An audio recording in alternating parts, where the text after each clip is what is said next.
Hey, good morning, Patriots. Happy St. Patrick's Day.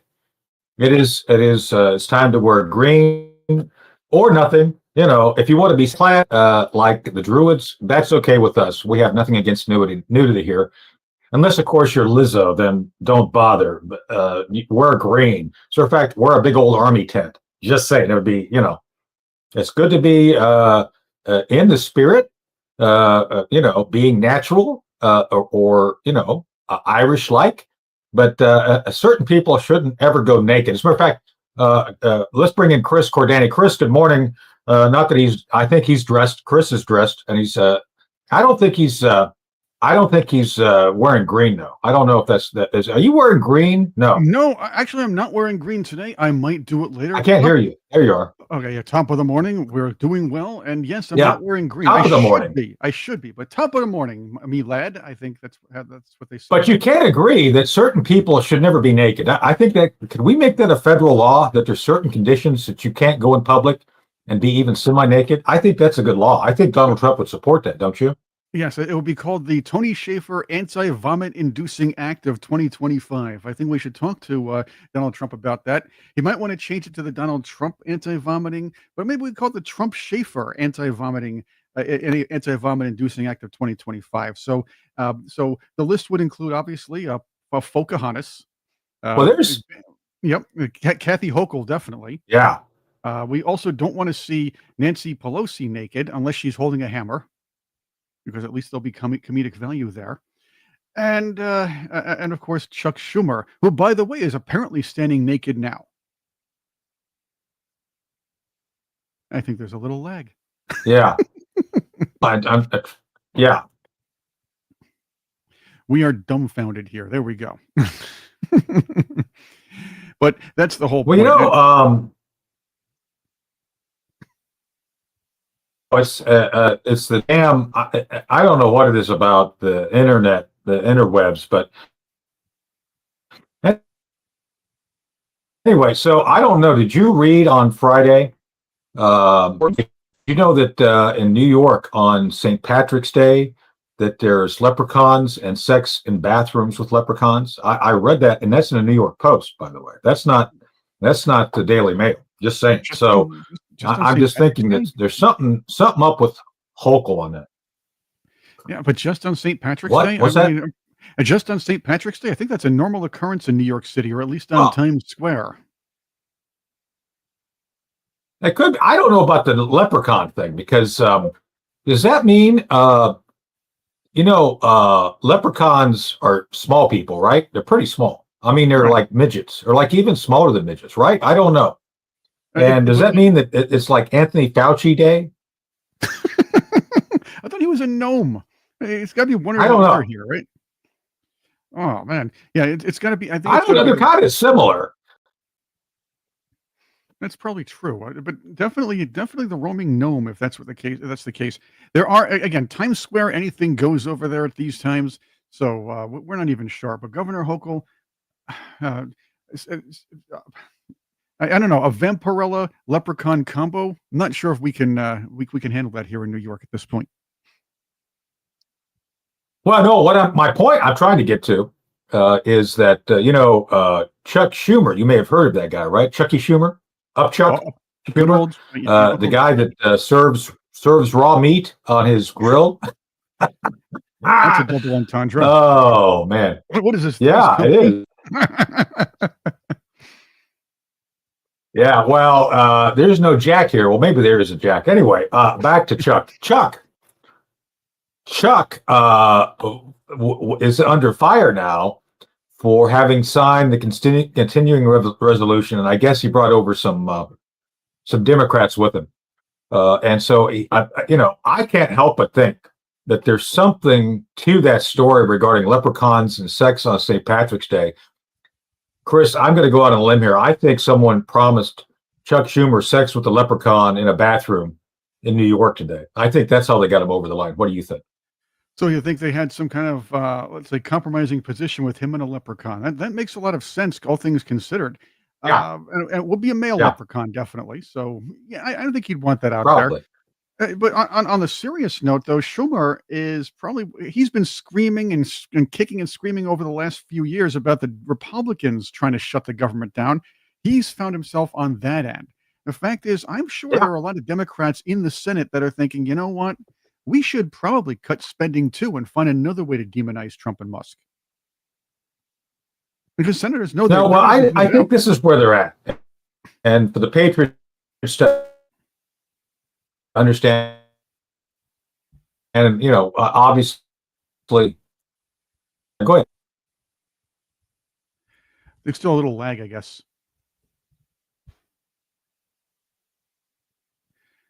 All right. Are we having a little trouble with the lag there again, Tony?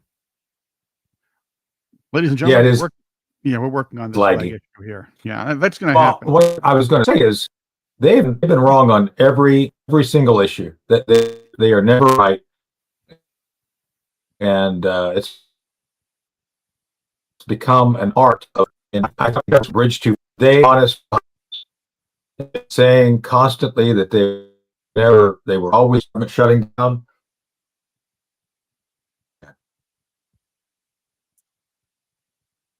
Yes. And we're going to work on this lag. We'll figure this stuff out. But having said that, I do agree with you. The Democrats have been on the wrong side. This lag sucks. Yeah. No. Yeah. We might have to have your reboot, I suppose, Tony, or see what happens. I had to reboot earlier today. That's why we're a little late, by the way. That one's on me, people, because I had to reboot because of some lag. That happens.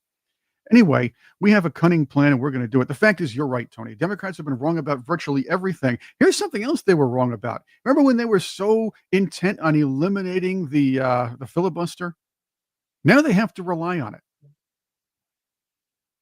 Yeah. Filibuster, and we shouldn't do the same Yep. thing. If Republicans try to eliminate the filibuster, don't go along with it, because while it's nice now, the other side is going to use that, and that's the killer. The filibuster is necessary.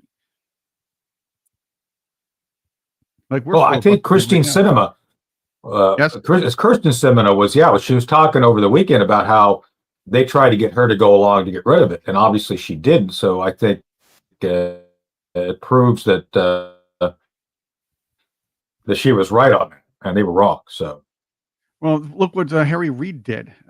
He used the nuclear option to sneak in Supreme Court justices and judges, which has now been used to a huger extent by the Republicans over the last many years. So remember, when you're trying to silence the voice of the other side, we have to always have foresight. Our side has to keep having that foresight where they don't, because if they're going to shoot themselves in the foot, because they always think they're going to be in power over and over, and think they can rig everything. But now you're seeing a situation where they're losing population because people are moving out of the blue states into the redder states. And yes, they might not be able to infest most of these states enough. You're going to see some of the whole thing. Let's say part of Washington moves into Idaho. That's or part of Oregon, not Washington, Oregon. Part of Oregon moves into Idaho. That's a few extra red elected. Interesting stuff. But they just never have foresight. They're going to be in power. Yes. Rant. Yeah. So speaking of being in power, so I was off 2 days last week for politics because I'm an elected official. So I was actually on Tuesday and Wednesday tied up in meetings. I was on Tuesday we had our annual. No. Tuesday was social services. I'm on the social services board, and we got to manage Medicare and all this other stuff. So that was. And by the way, shout out to the board. Good folks, Democrats, Republicans. We're all getting along. Cats and dogs living together. It's all that. It's just fine. And then Wednesday was our offsite. We have an annual offsite as county commissioners. And by the way, it's open to the public. Anybody can show up at these things. And we actually had a detailed discussion of multiple issues from 9 a.m. until 5 p.m. It was a good session. So that's where I was at. So I wasn't off running around naked, skyclad like other folks, we talk about here. But I was doing something. We were fully clothed and doing the work of government. But one of the things I do want to get to, which has to do with media. It happened last week, but I think it's worth Yeah, I saw that SpaceX launch. That was really cool. But one thing I do want to get to, which is more interesting, is Big Mike and her podcast with her brother. So I think it's her brother, right? The bear, the big bear. Well, I think it's yeah. So a lot of people have asked me, because I'm a media guy, as you guys know. A lot of people ask me, what does IMO stand for? That's the name of the podcast. In my opinion, I think it stands for, no. I'm mostly out. Is the actual? Well, she's definitely not. I'm mostly out unless she's wearing tight pants. That's another story. That's what I'm saying. It's like, you can't help but be out. That's what. Yeah. So anyway, I think this is her. That's why the title. I'm mostly out. She's coming out. It's like that Diana Ross song. I'm coming out. I want the world to know. Well, by the way, this right. That's a great song. Michelle is actually playing both parts. That's not really her brother. This is Michelle before the wig and Michelle after the wig in the same picture. You want to hear? That's AI generated. Yeah, let's hear some of this. It's good. Actually, it'll be ALOI, artificial lack of intelligence. Well, let's watch this trailer now that you bring it up. Hey, TikTok. It's Michelle Obama, and I'm here with my big brother, Craig. Hey, everybody. We're here because we're excited to announce the launch of our new podcast called IMO with Michelle Obama and Craig Robinson. We started talking about this at the outset, why we're doing this show. Post White House, and writing the books and doing book tours. Speaking at leadership conferences, things you do as a coach, you realize that what we have. This is their sizzle reel, by the way. Even in I know this is the best. Lack of. You want to see a good sizzle reel? You got to watch ours. Ours is fun. This one ours is good. Yeah, she's staring at the microphone like Yeah, here's the pursed lips, by the way. Did you see that? Resources. Yeah, she doesn't want to be in there. our household growing up, we had people who would share their opinions, give us advice. We had mentors, and we were used to mentoring and being mentored. And I realize that a lot of people don't have that. This is really boring. They don't have a safe place. The scary thing is people put their best portions of the podcast out on their sizzle reel on their promotion. Is this their best? No one. Look, I know she's been getting some viewers, and I know people. The right is saying it's a failure. The left is saying it's a success. The fact is, with that big tour, she's not getting enough listeners to sustain. But the scary thing is, she's got a lot of. She's got 58 million followers on Instagram. And so this trailer and some other things, they're barely having an impact. I mean, could you imagine if we had 58 million subscribers to our thing and only 250,000 show up, like 250,000? That's what happened. That's right. We'd be harassed. So I think she's a mental leprechaun. So no, because she's not magical. She'd probably be more a mental gnome if you want to compare her to Fauci. I mean, that'd be a little better. But here's something for you. The left is going to. I don't know how do you. No. I got a question. I got a question for you and the Patriots. Okay. I think she is magical. How does a guy have 2 kids? I want to know that because I'm just asking because she's supposedly she's got 2 kids. Heyo. I'm. I don't know. I don't know. I laugh about the big Mike thing all the time, but the fact is, if I remember correctly, and maybe whether she's transitioned or not, the worst thing about this person is her first job in politics. And I'm going to keep repeating this because Josh Gilbert did this in the documentary. First job she had in politics was to kick black families out of their homes. That was her job. She was the hatchet woman, or hatchet. True. The hatchet they. That's there true. We go. Right, and that's horrible. That I don't care if somebody's this or that. Be your own person. But if you're a horrible human being and you found a way to get into power by kicking families who couldn't afford their homes out of their homes without helping them, that's an issue for me. I'm a sensitive guy. Yeah, that's me. I'm a sensitive guy. Well, she was kind of like speaking of Green, she was a Grinch. She was the Grinch. The Grinch is based on her early work as Michelle Robinson, I think. Oh, She's absolutely horrible. And the fact is, though, what's going to happen? It's green. It's all green. But a lot of all rich green. leftists are going to pour a lot of money into this podcast and hype it up and make sure she's the big star because they want her to run for president in 2020. I don't think so. I don't think it's going to happen. I don't think so. No. It's a no. joke. I'll tell you why I don't think so, Chris. Because no, what has happened? What has happened is that most of these big old leftist media events, books, leadership conferences, podcasts like this were shadow supported by USAID. I think we're going to come to find there's pretty good evidence out there that the 2020 election and the impeachments before that, USAID paid for all that. That money had to come from somewhere. And I'm sorry, most grassroots people didn't even know enough about Ukraine to be upset to impeach Trump. So this means that money came from somewhere. USAID was big in Ukraine. I think it's going to be, I think Soros is a big guy. Well, maybe he talks a big game, but he's been using our money against us. Yeah, he's been using our money against us. And I think the same thing here. Nobody wants to hear from Big Mike. Nobody cares, especially with that attitude. But let's not make the mistake of underestimating our enemy here. The fact is, Soros still has a lot of money in his own right. You also have guys like Mark Cuban who are going to probably invest in a lot of this. There are going to be very wealthy leftists that are going to try their best to make up for USAID with that hole, propping up leftist media. Yeah.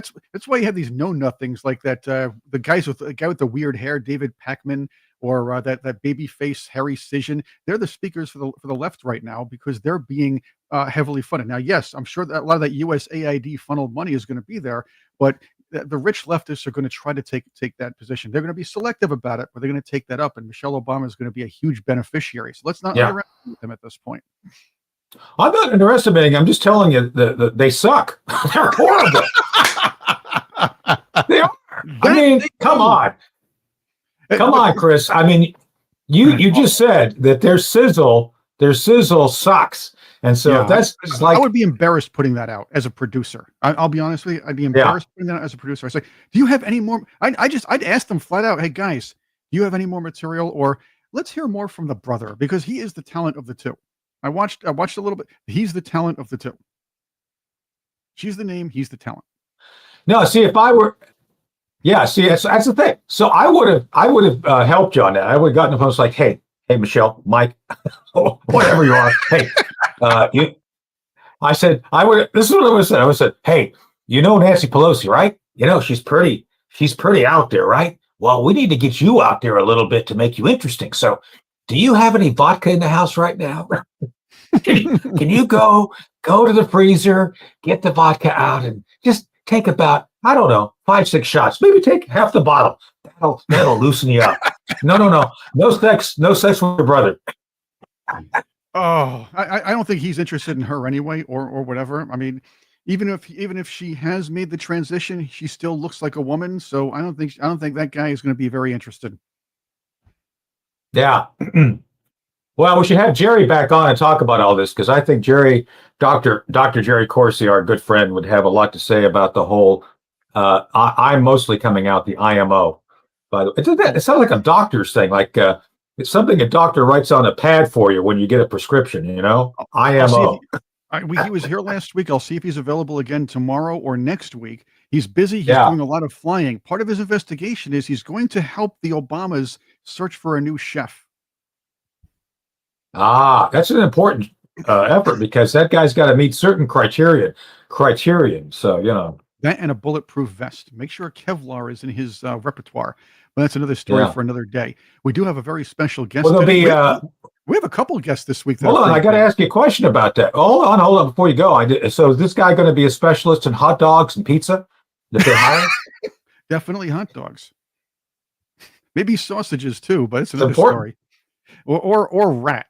There we go. Maybe some rat. Oh, that's a good.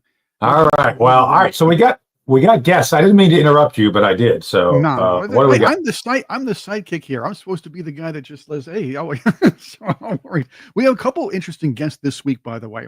On Wednesday, we're going to be talking to a Ukrainian singer named Mike Nova, who used to run with the entertainment crowd when Vladimir Zelensky was a hit, whatever comedian, if you will. He's going to talk a lot about Zelensky. He's going to talk about his coke habit. He's going to talk about what Zelensky is really like in person. He's going to talk about Zelensky's poor leadership now. He has a lot to say and a lot of inside information on Zelensky. We're going to talk about that'll be a great show. Yeah, Patriots, you need to be there for that show. That's gonna be, by the way, has he seen Zelensky naked during that video shoot? I want to know about that. That's interesting. We're going to ask him, and believe me, you'll like this guy. He has a great sense of humor. But the man has a coke habit that makes Keith Hernandez during his Mets years look like a candy salesman. Okay, let's put it that way. We'll talk about that. And we have another special guest today. Hello to my little friend, Cheryl Chumley. Hey, Cheryl. Good morning. Good morning. How are you? And no relation to Tennessee Tuxedo. Well, we're waking up. That's how we are. I see that. Yeah. So Cheryl, have you seen I'm Coming Out or IMO, whatever they call it? Have you watched that before? No, I haven't. Am I missing something? I'm mostly out. Yeah, Michelle Obama. So, yeah, I know. I avoided it too. I only saw the highlights, which are pretty bad, right, Chris? I mean, those sizzles are horrible. Yeah. Look, let's put it this way. People have commissioned me. I make sizzle reels. I do that for people, okay? And if I don't have the material for it, I ask them for more. They did not have. It was slow. It was bad. Too much on Michelle. I hate to say the real talent's the brother, but the sizzle's bad. You got to do something about that. You need maybe some practice sessions between the two, something that's not even aired. Just do something different, but they didn't. Even their little, and the sound was off too. If you notice, it was like the one level for the beginning and the level was higher. And it was put together poorly because I do believe the left takes things for granted. They take followings for granted. And they figure, hey, just throw her out there. People will listen and watch her. But there's just too many people out there. Everybody and his brother has a podcast at this point. There has to be a reason to listen to her, not just because she was the former first lady. I think about that. Hillary podcasts. Yeah, well, that's like scratching, your fingernails on a chalkboard. And by the way, I think some of the criticism is not bad for IMO. I think they call it the potted meat of a podcast, which is pretty good. I saw like 5 minutes, a 5-minute clip posted on social media, and that was a long 5 minutes because I think it's what Chris just said about it. The left, they don't care about competency. No. It's all banked on somebody's name, and people will just fawn over Michelle.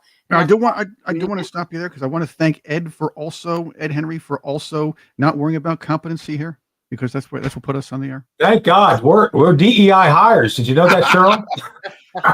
That's right. I'm Italian. I'm Mediterranean. Yeah, exactly. Is that the white male? That I missed that one.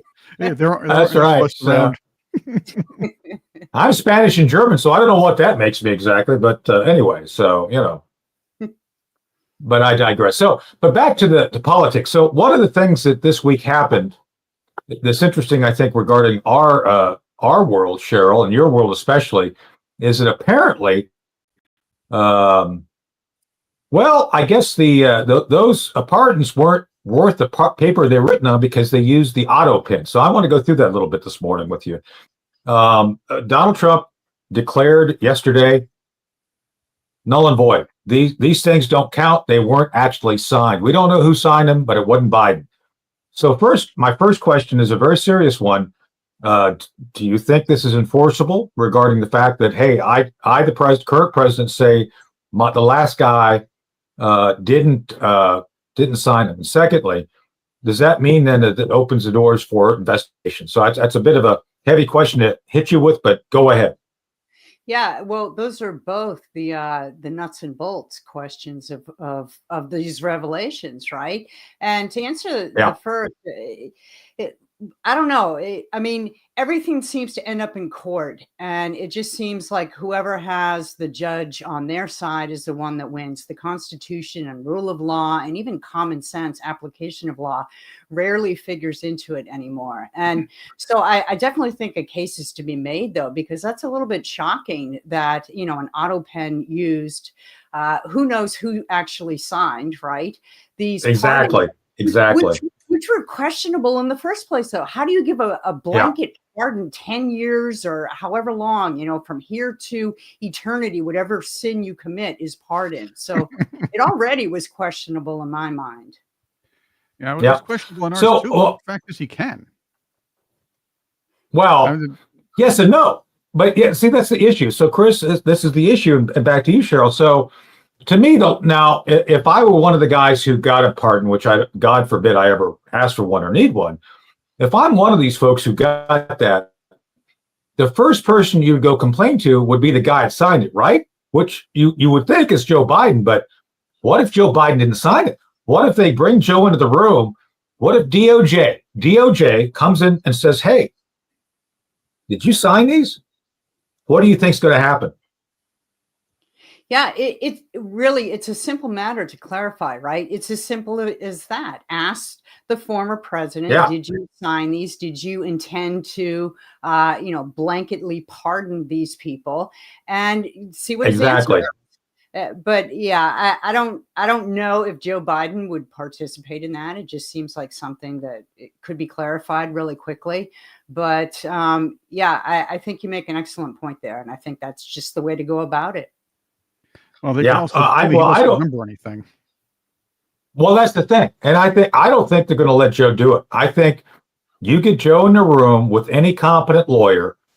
Both, I would have both sides there. You could have your defendant lawyers. You can have Pam Bondi or someone like her, but I don't think he would be able to talk very long about it. So the second factor then is, Cheryl, I know this is going out on a limb, and I'm not. I normally do this to be funny, but I'm not this time. Who do you think actually used the auto pin to sign those pardons? I have no idea, of course, but my instinct just says that a whole bunch of people. It probably was staffers. It probably was staffers who were approached by second level or third level executive officials. The White House, as we saw during Joe Biden's administration, was basically run by anybody except the president. So I could see a variety of sources basically being the ones who physically signed in Joe Biden's place. I don't think it's just one person. Yeah. I have something for you. No, I know. Do you have Speaker Johnson talking about this? If not, we can bring it up maybe if you can get to it. Hey, keep going, Chris. Bring up whatever you want. I was just thinking the same thing here because I brought up in the past that with Joe Biden's mental decline, I was thinking that this could be a situation where Jill Biden, Edith Wilson's it, where they hide Joe Biden, they put him out front whenever they need to, they hide him for the public for the most part. And it wasn't as bad as Wilson, obviously, because he couldn't move and he couldn't really operate, but Jill Biden, or like Edith Wilson, Jill Biden may have handled a lot of the day-to-day operations, which could include, and again, this is speculation, because she may have been the one to auto-pen the whole thing. That's a possibility. There's also the possibility some intern did it upon order, because maybe a lot of people in Biden's staff don't know how to use computers. Who knows? But I think one of the possibilities is, no, I think Jill, by doctor of dental proctology, Jill Biden was the master of the auto pin and some other things too, but most of the auto pin. So, was it Denise that said Susan Rice? That's funny.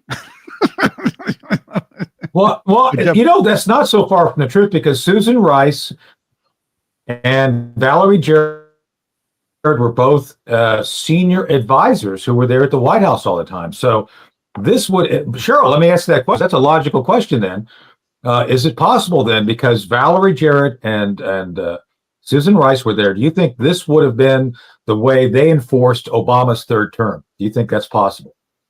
I think it's entirely possible. And really, the more people you have involved, right, doing auto pen signature for Joe Biden or for any of the White House agenda that was pushed forth during the 4 years of Biden's presidency, the more people who are there running things behind the scenes, the less accountability in the end. Because now we have what this discussion is trying to do right now. Now we have the difficulty of unfolding what point person to point to. And I suspect there is no one person. I suspect there is a variety of people, from low-level staffers to high-ranking officials. Well, why not? These low-level So staffers were the advising logic. the Go ahead, Harris Chris. campaign. Yeah. The lag. It's the lag again. I thought I had. So I thought it was a little lag there. But yeah, We still I have a was lag. saying- I don't know what's going on. But you're right about these low-level staffers. Now, Tony, Cheryl, the Democrats have been. It seems the Democrats have been listening as far as strategy in recent years. Campaign strategy, speaking strategy. It seems like they were actually listening to young Gen Z low-level staffers when it comes to influence or everyday activities here. This is not. This is something that we should probably take into account. You're right. They were probably doing a lot more running operations there than ever. Look, isn't Biden the one that gathered TikTok influencers to try to figure out how to send a Democrat message? Gathered them into the Oval Office. It was Kamala Harris who apparently was listening to, as Carville put it, snot-nosed Gen Zers for campaign advice. This is a problem with the Democrat Party, and this is a problem with their leadership deficit as a whole. And it really came to light during the Biden presidency and the Harris campaign. This whole auto pen thing is just another instance of that. It just piles up. What are your thoughts on it, guys? Well, if you're a high level executive, right, are you going to get your hands dirty yourself by doing an auto pen signature No. or by pushing, right? You just get your staffer, hey, go do this. And maybe you don't even state it explicitly. Maybe you just sort of suggest it. And because that person has a working relationship with you and understands what you mean, can read between the lines, that they take it on themselves to go do it. So it's just one of those, very untransparent activities that took place in this White House. Yeah. Well, one of the things, Chris, I don't know if you're able to bring it up. There's a interview that Speaker Johnson was doing where he talks about one of the meetings he had with Joe Biden, where he basically confronts Joe on the fact that Biden had signed an executive order prohibiting the exporting of liquid petroleum gas, LPG. And during this meeting, Chris, I don't know if you can find that real quick or not, because I think it's really good. It's very short. But it's Speaker Johnson, Mike Johnson, saying he sincerely thought he did not sign anything restricting that. So to me, and by the way, I don't think Biden would have willingly signed something that stopped all the export of liquid petroleum gas. There it is. Yeah, can we do? Let's do this real quick, because I think it's worth to listen based on what's said here. This is important. Sitting right next to the fireplace in the Oval, and he grabs my arm and he says, "The speaker and I just need a couple minutes together. Would y'all just leave us alone?" And I looked up on the faces of some of the staff standing around the wall, and they're like, "Oh, no, he did it." So he called it. He's the commander in chief. So everybody leaves, and he and I are standing awkwardly in the middle of the Oval Office, right over the rug by that coffee table. And I said, "Mr. President, thanks for the moments. This is very important. I got some big national security things I need to talk to you about that I've heard, and I think you know, and what do we do? But first, real quickly, Mr. President, can I ask you a question? I cannot answer this from my constituents in Louisiana. Sir, why did you pause LNG exports to Europe? Like, I don't understand. Liquefied natural gas is in great demand by our allies. Why would you do that? Because you understand, we just talked about Ukraine. You understand you're fueling Vladimir Putin's war machine because they got to get their gas from him, And he looks at me stunned with this, and he said, I didn't do that. And I said, Mr. President, yes, you did. It was an executive order 3 weeks ago. And he goes, "No, I didn't do that." And he's arguing with me. I said, "Mr. President, respectfully, could I go out here and ask your secretary to print it out? We'll read it together. You definitely did that." And he goes, "Oh, you talk about natural gas." "Yes, sir." He said, No, you misunderstand. He said, "What I did is I signed this thing we're gonna conduct a study on the effects of LNG." Oh, boy. I said, "No, you're not, sir. You paused it. I know. I have the export terminals in my state. I talked to those people this morning. This is doing massive damage to our economy, national security." It occurred to me, Barry, he was not lying to me. He genuinely did not know what he had signed. Exactly. It's amazing. And I was under the there you impression go. that case for years. So Cheryl, what are we to make of this? Because this is really serious. When you've got the Speaker of the House talking to the president, and he says, "Oh, no, you're wrong. I didn't sign this." Like, dude, you signed it, and it's bad. And by the way, literally, the emperor had no clothes because he used to swim naked. But that's another story. I don't want to go down that path this morning. But it's very clear that Biden was essentially a prisoner of his own staff, and other people were doing things. So, do you think? I think I know the answer. Should we investigate this as a potential crime? Well, we can certainly investigate, but honestly, I think what Speaker Johnson described was what I thought the entire 4 years of Joe Biden's presidency was like behind the scenes. I never believed that Joe Biden was mentally capable enough for discerning what decisions were good for America versus, harmful to America, and then acting on those decisions. I always thought he was the puppet. And, that's a perfect description that the speaker gave of what we all suspected all along in his administration. By the way, I was able to get a copy of what they used to carry around for him regarding all presidents have that case, the nuclear football. Did you know that? And I was able to get one of the ones that they gave him to carry around. Here it is. It's the Disney art activity thing. So apparently, anytime he wanted to shoot a nuke, they would pull this out, say, "Here, Mr. President, here you can do some art."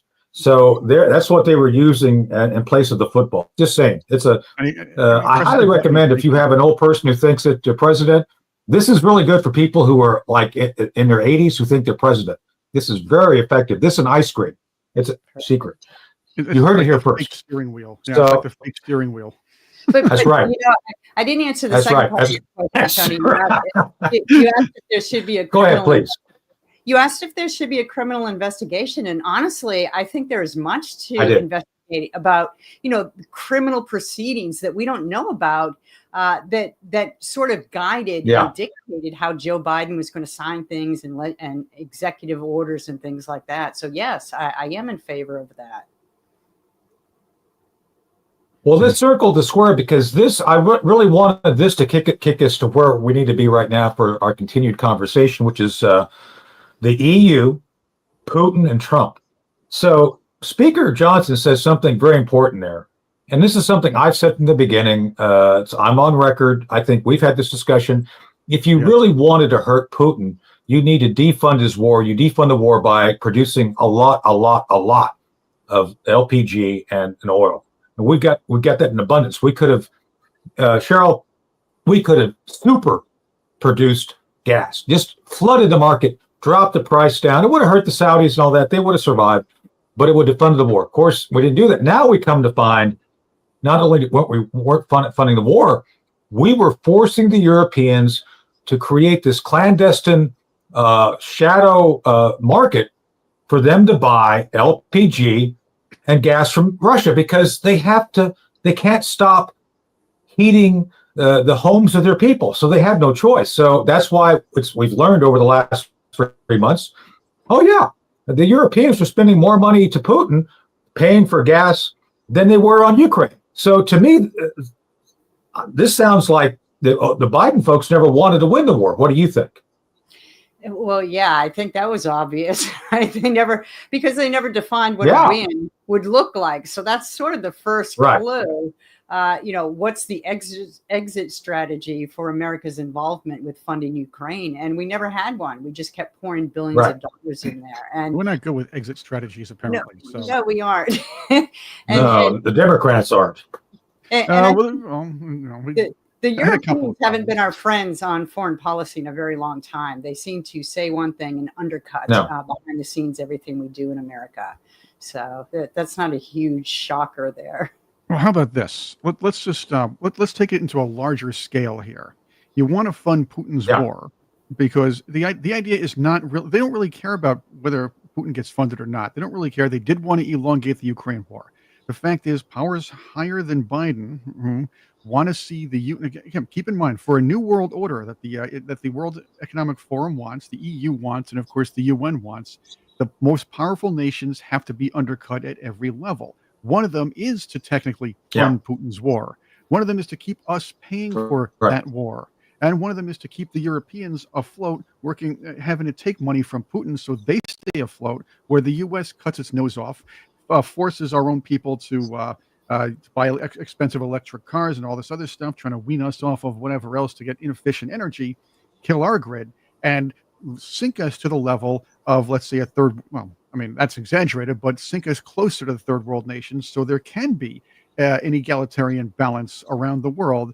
Therefore, the handful of elites can take over without a more powerful America to challenge them. Again, Chris, I got to stop you right there. You can't use the word elongate. That's against the rules right now. We support Elon, so we can't use that word. Elongate. That's a good one. We'll be saying that, and that's another funny thing. You remember when Elon was the next big thing? Was the next thing for all the left? The entire left was Elon. Oh yes, buy a Tesla. We'll see if we can get that today, because I want to talk about that with Cheryl about the domestic impact. But let's stay with Putin.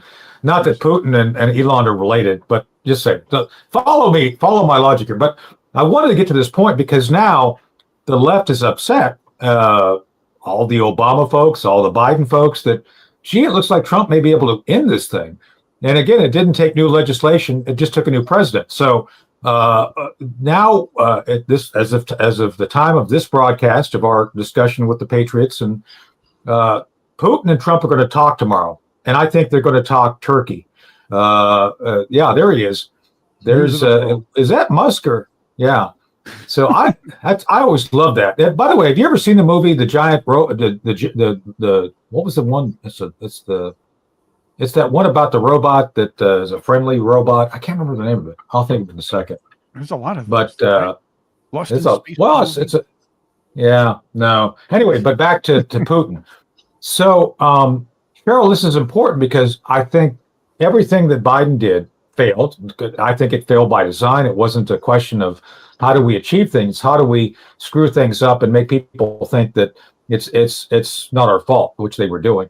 But now we're talking about Putin and Trump getting back together. Three big issues. First, they can start working together potentially on Iran because, we hit the Houthi yesterday, day before yesterday. We also are looking at how we can work to decouple the Russians and China, another big issue. And obviously, the Israeli issue regarding Hamas. And all that. So these are all things that Russia can be helpful in. And right now they're talking that Putin and Trump are talking. I think this is very 1987, because again, Reagan was involved with Gorbachev trying to get him to do things. Do you think, Cheryl, that the talk tomorrow is going to result in something concrete pretty rapidly between the two men?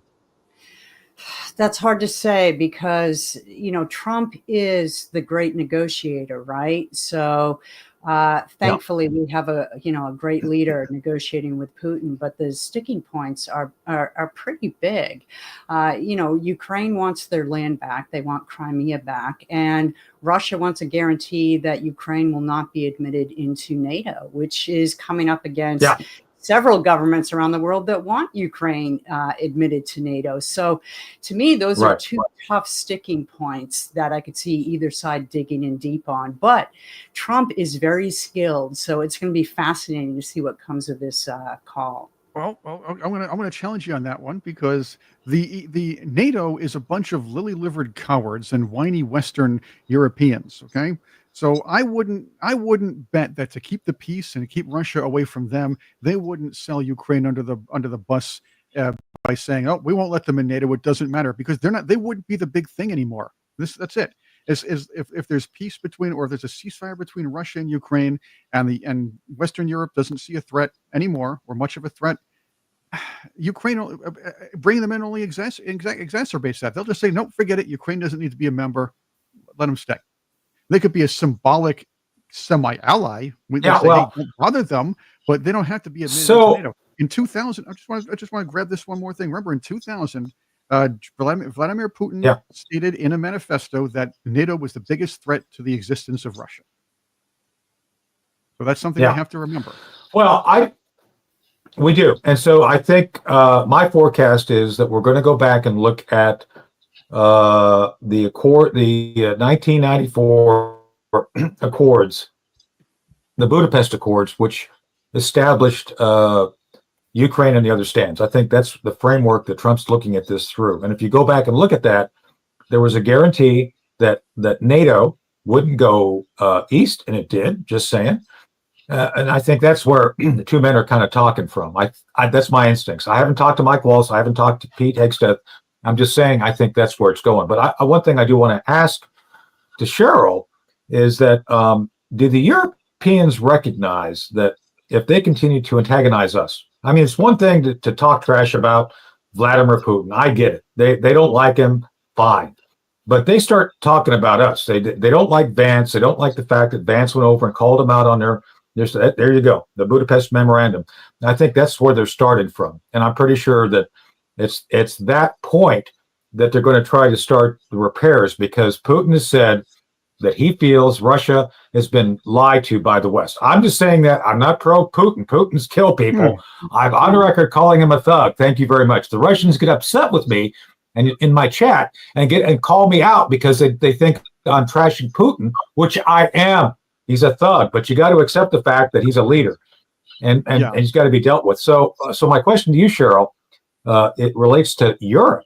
So what if we continue to say, look, you guys need to get with the program, and we're backing out of NATO. We, the United States, you're on your own. Do the Europeans recognize that NATO has been that one stabilizing influence that's prevented their little phony baloney grievances, which go back 1,000 years from rising up and having Western European nations like Russia, like Germany and France going at each other? Do they recognize that NATO's been a stabilizing influence to stop their phony little grievances coming up? Do you think they know that?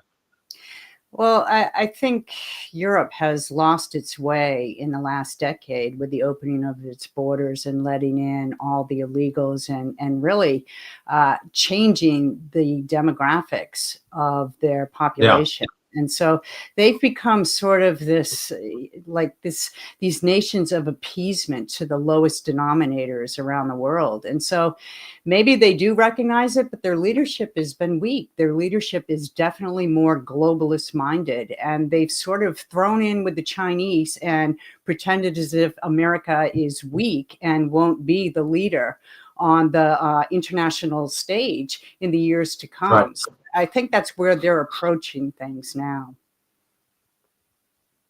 So, but I think if we pull away, Europe is going to fragment into the basic components it did before World War I. Remember, for those who study history, and I think this is why I think Trump is trying to go back to the Budapest Accord, because that was a logical point to establish parameters, which it really did. But we, the United States and the Europeans, started ignoring it and doing things which went against it.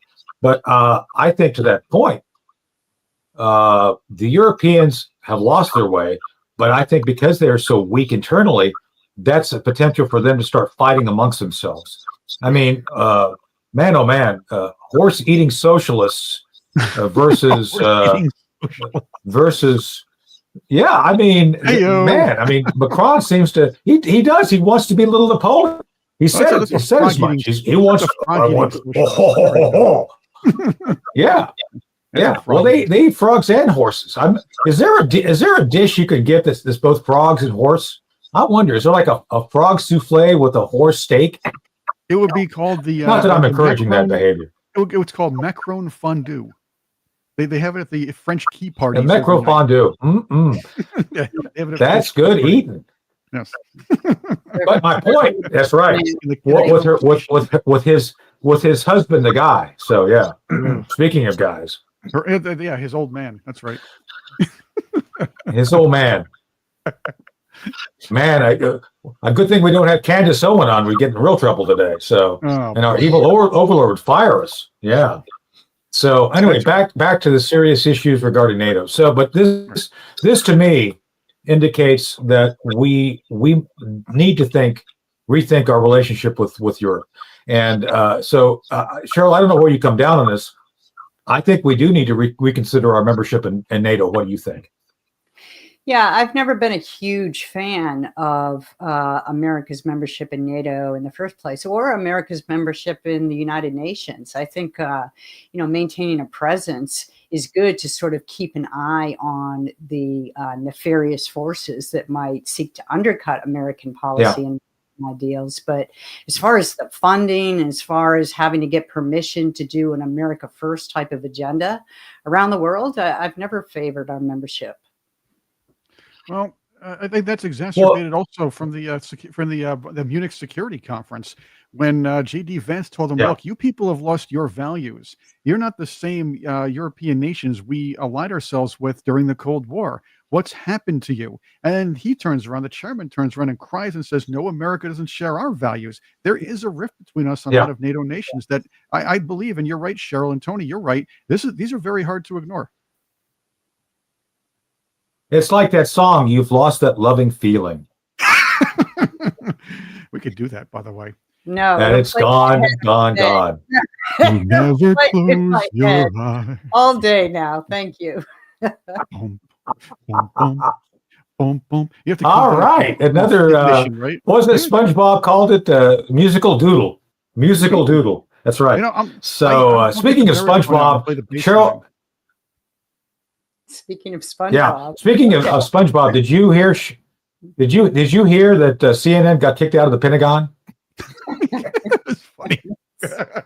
No, I'm serious because SpongeBob's got higher ratings than CNN. It's true. It's true. Joy Reid had higher ratings. Come on, you all know it's true. The SpongeBob. Anyway, so I was talking to I would rather watch SpongeBob and Patrick than CNN. Just saying, it's Not true. far off. Anyway, but the reason I bring it up because, I was on the Right Squad on Friday with my friend Chris Plant and my friend Mercedes Schlepp. Had a good old time. But during that time, I was over there in our Newsmax DC studio.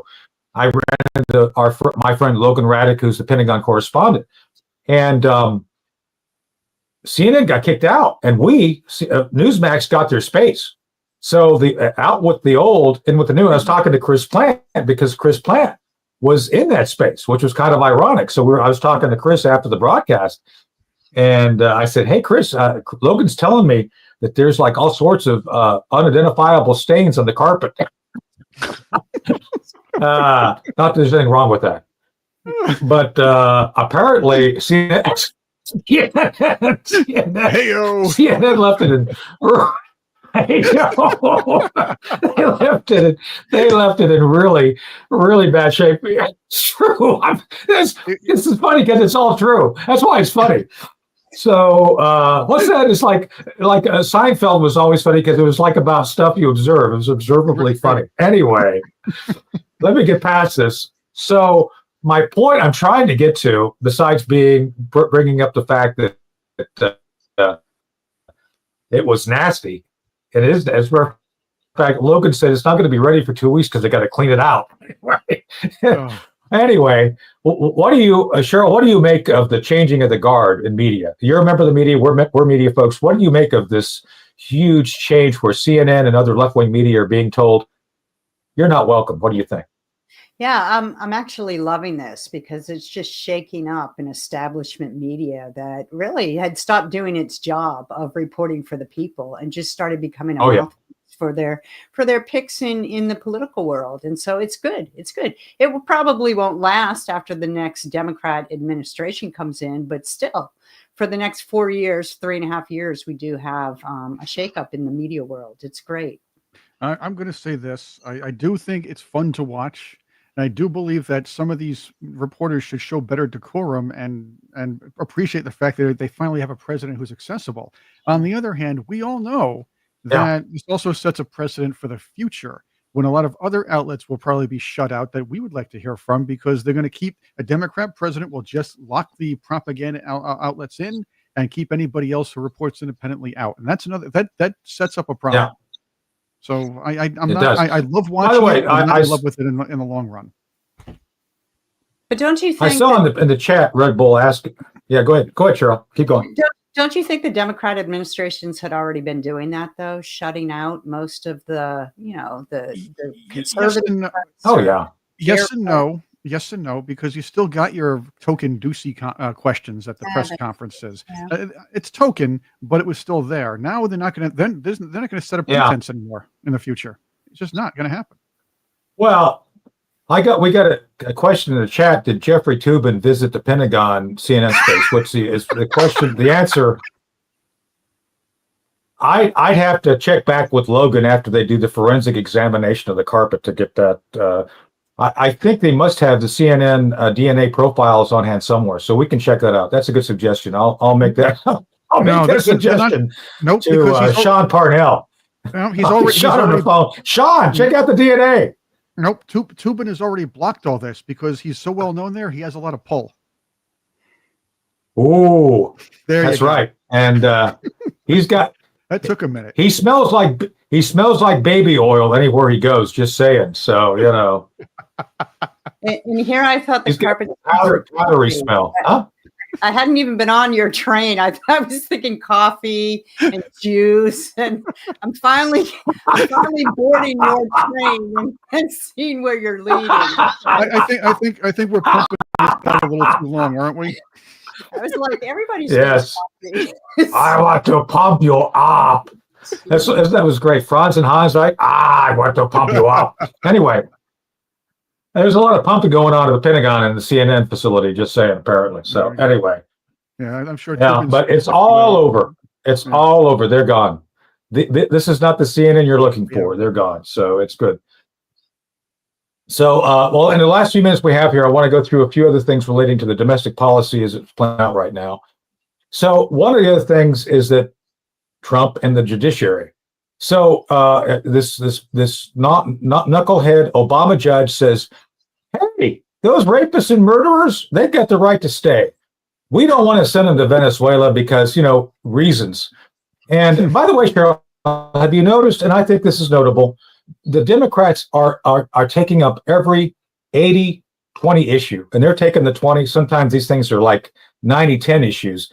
They're on top of this stuff. I mean, if they're already by CNN's own poll, not the Jeffrey Toobin poll, just saying their poll, they are the lowest. Democrats are at the lowest level in like 30-40 years regarding favorability. How do you? I mean, and then by the way, then Trump says, "Yeah, F y'all, I'm going to send them to El Salvador. They're in the air. We can't call them back. We're just going to send them on." How long do you think these leftist judges are going to be able to continue to work to basically be on the wrong side of history? Until they're impeached, right? Until they lose their positions. This is the Democrat. I guess so. It's astonishing to me that, you laid out 80-20, 90-10, and Democrats constantly taking the low road. And you would think they would have had their wake-up call, their aha moment right now, but they're not.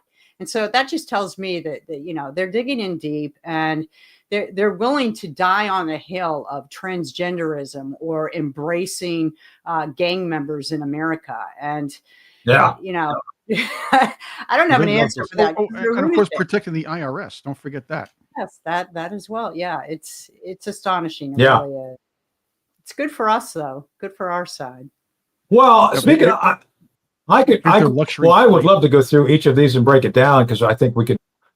Well, yeah. They had the peanuts on that flight or something else. I'm told. Just saying. So, but let's not talk about peanuts. So, but to that point, Cheryl, one of the things that President Trump's talked about, which I think would be great, is an external revenue service. Like, he says, look, the world comes here to deal with us. Why aren't we leveraging that? Why aren't we allowing for the benefits of an economic relationship playing out to benefit the American people? Why is it that we have, and I believe, this is Tony Shaffer, obviously this is not Ed Henry's opinion or Chris's opinion. Taxation is legal theft. If you do it at the individual level, you have very few rights. The IRS will sit on people. I think it's more of a control measure than anything to fund the government, because obviously if you're running a $2 trillion a year deficit, you don't need taxation. You don't need people's money. You're just going to write checks that don't have nothing to do with appropriation. So do you think, it's a compound question, do you think Trump will be able to move forward and get rid of the IRS and do the external revenue service where we benefit? And do you think the Democrats will support him on that? So first off, no, the Democrats aren't going to support anything Trump does, right? No matter how great it is for America or how many Americans support it. As far as Trump being able to get rid of the IRS, geez, he's facing a battle getting rid of the Department of Education. I can imagine the battle he'll face with the IRS, because now you're touching in some Republicans who benefit financially, right? That it's going to be a very uphill climb to do that. But I honestly don't see the IRS going anywhere, even under Trump. Well, we can hope, because they are, Here's a second answer to your question. The IRS is very valuable for the Democrat Party. You've seen this in the last 20 years. The IRS is a tool to come after political enemies. That's the real reason they have it there. It's because somebody speaks out, or somebody prominently says something. Hey, the IRS will come right after you, because there's always something there's always one mistake out there that somebody might have made, and the IRS will just come after. No, they came after me when I was critical of Obama. I had a Al Capone style audit. Yep. It was that bad, and it was a political tool. Right, all sorts of conservative groups were the IRS was weaponized against conservative groups during the Obama era. Yeah, I know. Yep. The Obama era was never scandal free. It was wall to wall scandals. They just went unreported. That's what happened, or they were kind of mulled over. It was one big scandal that continues to this day. I think they were part of the auto pin thing. Chris, right. I think they were part of the auto pin stuff. So that's why the Democrats are threatened by the end of the IRS, because that's another weapon they cannot use against the American people. Yeah. Well, Trump could weaken them considerably, right? I mean, Biden wanted to hire 87,000 new agents. Trump got rid of that right away. Yeah. And with tax policy and such, like the income tax or capital gains tax, things like that, while the Republicans have control of Congress, there's a lot that could be done to weaken the IRS powers. Yeah. But I think everybody recognizes. Yeah, go ahead, Chris. I was going to say, he brought it back to normal. He didn't really weaken the IRS, to be fair. He brought it back to what it was before Biden tried to solidify or bring more strength into it. So let's see what happens moving forward. But let's end with this. Well, let's end with this as a concept, because one of the things that Elon Musk has done, not Elon-gate, Elon Musk has been able to do is demonstrate what a waste federal spending has been on all sorts of causes. So I'm one that believes, and again, this will be my final question to you, Sharks. We got to go. We're over time. I don't believe some of those things they were spending money on. I don't support those things, and I don't know why it should be spent in my name or my money should go towards it. Now, we citizens, I think, should have the right to say, I don't want to fund transgender education in Zaire. I don't think it's my job. I don't think my money should go to that. So shouldn't we have the right to say no to this nonsense? Oh, absolutely. Which is why Elon Musk and Doge is so supported by the American people. And which is why, really quickly, Senator Chuck Schumer jumped in with Republicans to pass that continuing spending resolution, because he didn't want to embolden Musk's endeavor to root out waste in government. He thought if it wasn't passed, that just handed Trump's team a golden egg in order to investigate the waste and inefficiencies of government even more. Well, again, the only thing that the government's been efficient at is coming after people. And we talked about the IRS. They're going to find another weapon, but trust me, the harder they fight against something, it's because it's something they were using to either launder money, weasel some of their or get rich on their own, or perhaps come after the American people. That was the Democrats' MO. It's a politician's MO. Want to be able to weaponize and get rich off the public sector. But not IMO, Chris. Not IMO. Because we are better than Michelle. You walked right into that one, my friend. I know. You walked into that. So, by the way, for you Patriots, promote our show so we get more views than Big Mike. Just saying, it's like, right. And we're not coming out. We're not coming out. Just saying. Right. Yeah. Vote for Big Tony, not Big Mike. That's right. That's what we think. So, and by the way, Cheryl, I forgot we should end the poll. Is Anthony Fauci a leprechaun or a gnome? We should have done that at the beginning of the show. That would have been a great poll to run. Not the Jeffrey Toobin poll. Just saying. Leprechauns are benign, right? Leprechauns are like benign. They're your friend, aren't they? Anthony Fauci. Well, no, because they're Well, according to Chuck Schumer, who has sex with them in bathrooms in Manhattan, sure, I guess, yeah. I don't know. Hold on a second. Hold on. So you think leprechauns are friendly? Yes. I grew up in the 1980s. The fighting Irish. Yeah, but here's the other thing. This is a leprechaun that I know from the 1980s. Oh, well, I know the one from the movies that gives you marshmallows in that cereal. That's the leprechaun I know. Well, this might yeah. But this Lucky Charms. Yes. They're magically delicious. That's right. Well, this will answer your question. Magically delicious. Yeah, it's just like isn't that their saying for IMO, magically delicious? Isn't that their motto over at Well, judging from this photo, I'd say Fauci's still the gnome, where Jerry Nadler would be the leprechaun, right? Oh man, yeah, I think that's enough. We've had enough of the left. Yeah, now we're going to have everybody. Everybody needs to run off and drink a lot of green beer to get that image out of their mind. Just saying. So there you go. We got to go. Cheryl, it's been a lot of fun and topical, and people love you, and we love having you on. I appreciate the fact we can have fun with policy, which, a lot of people can't make policy fun. Just look at Big Mike and her brother. Just saying. I mean, that's like going to the proctologist. It is pretty bad. Yeah. Hey, for maybe that audience, it could be a lot of fun. Well, yeah. So anyway, Cheryl. So happy St. Patrick's Day. Yes, Cheryl Chumley from the Washington Times. I hope we haven't gotten her fired today. I hope she doesn't get off this and get a note from her boss saying, "Oh man, you were fired." Yeah, check out the Brave and the Bold podcast, by the way. Got to go to the Brave and the Bold podcast. Yes, Bold and Blunt. Bold and Blunt. That's right, Brave and the Bold. Yep. Bold and Blunt. Yep. Well, we're brave, but Bold and Blunt. Soon, Tony. I hope in the next few weeks, come back on Bold and Blunt, be a guest. Happy to join you. I'm on with my friend Stephen Gardner later today on his podcast, so I'm happy to come on yours anytime. So there it is. Thanks. Bold and Blunt. All right.